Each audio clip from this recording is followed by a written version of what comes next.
Good morning, all of you. BCom Part Second, Subject Business Administration, व्यवसाय प्रशासन, paper second, principles of management, प्रबंध के सिद्धांत। पिछले वीडियो में अपन ने अध्ययन किया था प्रबंध एवं प्रशासन। दो शब्दों के बारे में अपन ने डिटेल से जानकारी ली थी। आज अपन अध्ययन करेंगे, जैसा कि आपको पिछले वीडियो में मैंने बताया था, आज अपन अध्ययन करेंगे प्रबंध बनाम संगठन। प्रबंध एवं प्रशासन की भांति प्रबंध तथा संगठन को भी विभिन्न विद्वानों ने अलग अलग अर्थों में उपयोग किया है। यद्यपि प्रबंध तथा संगठन के बीच विवाद उतना गहरा नहीं है जितना कि प्रबंध एवं प्रशासन का। कम से कम सभी विद्वान इस मुद्दे पर अवश्य ही एक मत हैं कि प्रबंध एवं संगठन में गहरा संबंध है। निम्नलिखित लाइनों में इन दोनों का अंतर स्पष्ट है। प्रबंध का अभिप्राय नियोजन, संगठन, नियुक्तियां, निर्देशन, समन्वय तथा नियंत्रण के संपादन की उस प्रक्रिया से है जो उपक्रम के निर्धारित लक्ष्यों की प्राप्ति के लिए मधुर मानवीय संबंधों का विकास करती है। यद्यपि इस परिभाषा के तत्वों का विश्लेषण किया जाए तो यह स्पष्ट दृष्टिगोचर होगा कि प्रबंध का क्षेत्र विशाल है, जिसमें नियोजन, संगठन, नियुक्तियां, निर्देशन, समन्वय तथा नियंत्रण की प्रक्रिया सम्मिलित की जाती है। अतः संगठन को प्रबंध का एक भाग कहना ही उचित होगा। प्रोफेसर हैने ने उद्योग के विशिष्ट अवयवों में मैत्रीपूर्ण संयोजन को संगठन कहा है। शेल्डन ने अपने शब्दों में कहा है कि संगठन प्रबंध का वह तंत्र है जिसे प्रशासन द्वारा निश्चित किए हुए लक्ष्यों की प्राप्ति हेतु उपयोग में लाया जाता है। इसी प्रकार EFL ब्रीच ने कहा है कि संगठन प्रबंध का वह भाग है जो उपक्रम में कार्यरत प्रबंधकीय, पर्यवेक्षकीय तथा विशेषज्ञों में उत्तरदायित्वों को विभाजित करने तथा कर्मचारियों के मध्य औपचारिक संबंधों के निर्धारण करने से संबंधित है। EFL ब्रीच ने भी वही बात कही है जो प्रोफेसर शेल्डन ने कही है।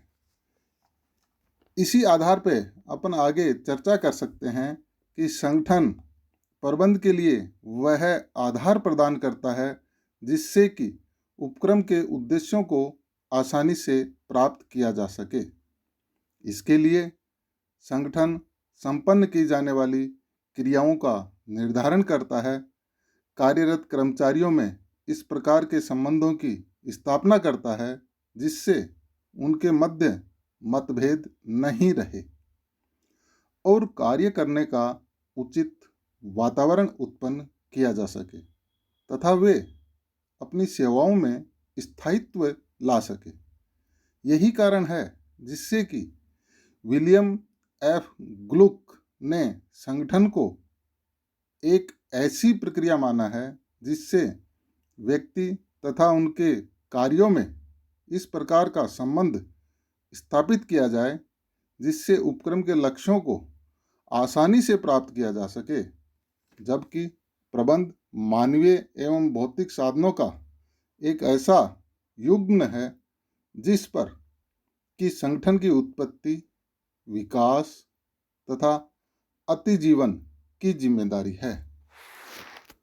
उपयुक्त विचारों का अपन विश्लेषण करें तो प्रबंध एवं संगठन में निम्नलिखित अंतर स्पष्ट हो सकते हैं। नंबर 1, प्रक्रिया, प्रोसेस। प्रबंध पूर्व निर्धारित लक्ष्यों को प्राप्त करने की नियोजन, संगठन, नियुक्तियां, निर्देशन तथा नियंत्रण की प्रक्रिया है, जबकि संगठन क्रिया विश्लेषण, निर्णय विश्लेषण तथा संबंध विश्लेषण की एक प्रक्रिया है। नंबर 2, क्षेत्र स्कोप। प्रबंध का क्षेत्र संगठन के क्षेत्र से व्यापक है, क्योंकि संगठन तो प्रबंध का एक महत्वपूर्ण, अर्थात अपन यूँ कहें कि अति महत्वपूर्ण कार्य माना जाता है। प्रबंध द्वारा संगठन के अलावा भी विभिन्न कार्य संपादित किए जाते हैं, जैसे नियोजन, नियुक्तियां, निर्देशन, नियंत्रण इत्यादि। नंबर 3, प्रकृति नेचर। संगठन की प्रकृति औपचारिक तथा अनौपचारिक हो सकती है। औपचारिक संगठन का अभिप्राय ऐसे संगठन से है जिसमें कार्यरत कर्मचारियों के कार्य एवं अधिकारों का पूर्व में निर्धारण कर लिया जाता है, जबकि अनौपचारिक संगठन में अधिकार एवं उत्तरदायित्व का निर्धारण स्वयं होता है। प्रबंध में इस प्रकार का भेद करना संभव नहीं होता है, क्योंकि यह औपचारिक एवं अनौपचारिक संबंधों का सम्मिश्रण माना जाता है। नंबर 4, महत्व इम्पोर्टेंस। प्रबंध का व्यवसाय में वही महत्व है जो कि मानव शरीर में मस्तिष्क का, जबकि संगठन का महत्व व्यवसाय में उतना ही है जितना कि मानव शरीर में तंत्रिकाओं का। नंबर 5, तंत्र सिस्टम।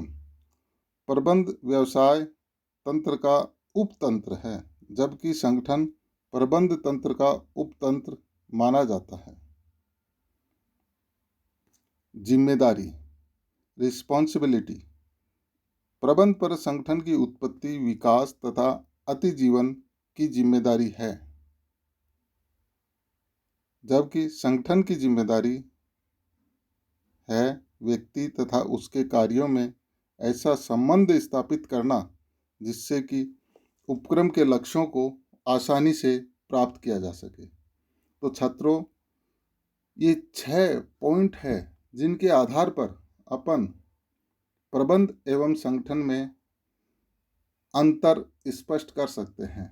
जैसा कि शुरू में अपन ने चर्चा की थी कि प्रबंध एवं संगठन एक दूसरे के पूरक हैं, लेकिन इनमें शाब्दिक अंतर अवश्य माना जाता है। इसी प्रकार निष्कर्ष के रूप में अपन ये कह सकते हैं कि प्रबंध तथा संगठन शब्दों के प्रयोग के बारे में विवाद तो अवश्य है, लेकिन बहुत गहरा नहीं। सभी विद्वान कम से कम यह मानकर चलते हैं कि संगठन तथा प्रबंध यद्यपि एक दूसरे से अलग है, लेकिन उनमें गहरा संबंध है। संगठन को प्रबंध का एक महत्वपूर्ण अंग माना जाता है, क्योंकि प्रबंध द्वारा निर्धारित लक्ष्यों की प्राप्ति संगठन की मदद से ही संभव हो सकती है। इसीलिए जहाँ प्रबंध को मानव शरीर में मस्तिष्क का दर्जा दिया गया है, वहीं पर संगठन को तंत्रिकाओं का स्थान मिला है। प्रक्रिया, क्षेत्र, प्रकृति, महत्व, तंत्र या जिम्मेदारी के आधार पर इन दोनों में महत्वपूर्ण अंतर किया जा सकता है। धन्यवाद।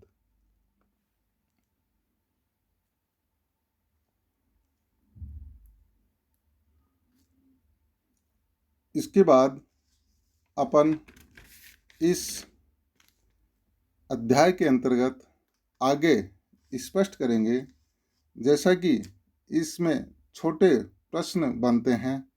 प्रबंध एवं संगठन में अंतर बताइए, प्रबंध के विभिन्न स्तरों का स्पष्ट कीजिए, प्रबंध एवं प्रशासन में कैसे अंतर करेंगे, प्रबंध एक सामाजिक प्रक्रिया है। इस प्रकार के छोटे छोटे क्वेश्चंस इस चैप्टर के अंतर्गत बन सकते हैं।